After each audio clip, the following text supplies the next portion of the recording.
We Do Biz. 3 minutes. Un expert. Un conseil. Sur We Do Biz.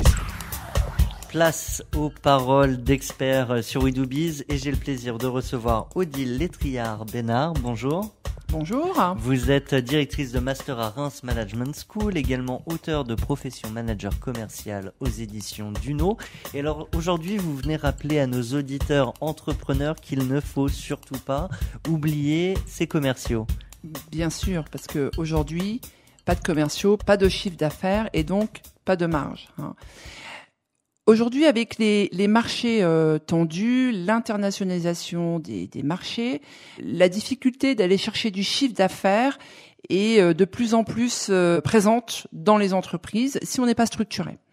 Donc, un bon manager, c'est quelqu'un qui doit coacher, motiver, accompagner, mais avec des vraies techniques, ses équipes commerciales. C'est indispensable. C'est-à-dire qu'aujourd'hui, on ne manage pas de la bonne manière ou on fait semblant de manager ?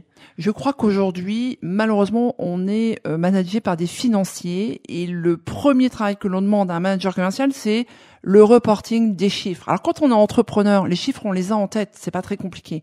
Quand on travaille dans une grande entreprise, les chiffres, c'est fondamental et on oublie l'humain. Donc, c'est comment remettre de l'humain et du lien dans ces équipes de commerciaux. Les commerciaux ont un job difficile aujourd'hui, ils sont en représentation, ils sont dehors, ils vont chercher le chiffre d'affaires, ils vont chercher la marge. Et donc, il faut les motiver, les accompagner, les coacher. Alors Odile Létriard, vous évoquiez les grands groupes qu'on imagine bien plus structurés qu'une PME. Pour nos auditeurs entrepreneurs, est-ce qu'il y a quelques outils, quelques clés qu'on peut leur donner pour bien manager à leur échelle, avec leurs moyens, leurs commerciaux ? Alors je pense qu'un entrepreneur qui doit motiver, accompagner ses équipes commerciales, déjà ça doit être un exemple. Donc l'exemplarité, c'est très important. De montrer comment il faut faire et d'être le meilleur. Deuxième chose, c'est de développer son leadership en tant que manager et d'essayer de transmettre ce leadership, d'être structuré, c'est-à-dire de montrer aux vendeurs qu'il existe des structures et puis de développer ce côté comportemental parce que je pense qu'aujourd'hui, un bon vendeur, un bon négociateur, c'est quelqu'un qui maîtrise 70% du comportement.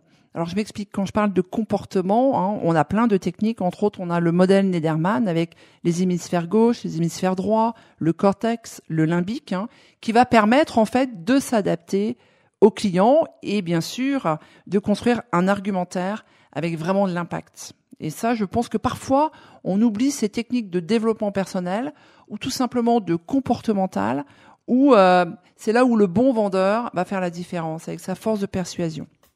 Eh bien, on va laisser les entrepreneurs et leurs vendeurs repartir à l'attaque de leur marché. Nous, on vous laisse repartir également, Odile Létriard, je le rappelle, directrice de Master à Reims Management School, également auteur de Profession Manager Commercial aux éditions Duno. Merci à vous. Merci.